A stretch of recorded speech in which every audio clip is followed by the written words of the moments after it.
I wanted to make a short video about the subject of ufology, the way I've experienced it.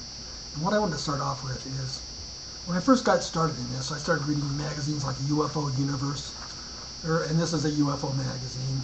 But the idea is that as you read these stories, you have to take that information and put it through a filter and take out the information that might be true, because most of it is irrational.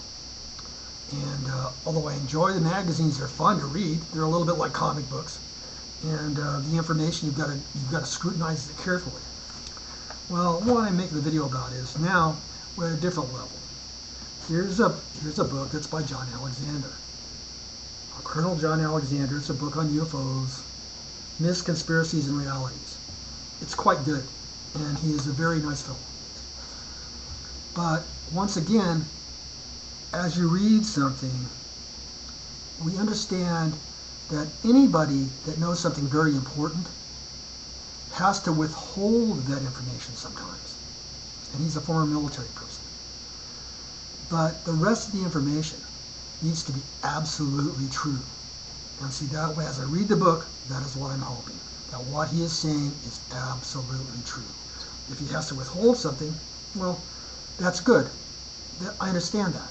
You know, there are other kind of issues involved. But when you're reading an old UFO magazine and you're forced with all this disinformation, you really pay a price for the disinformation as far as understanding the problem. And so as you read something new, what you hope, and you would have to know the person very, very closely and very, very personally to know this, is everything else he says absolutely true? And it's a very interesting text, and I've enjoyed it. Thank you very much.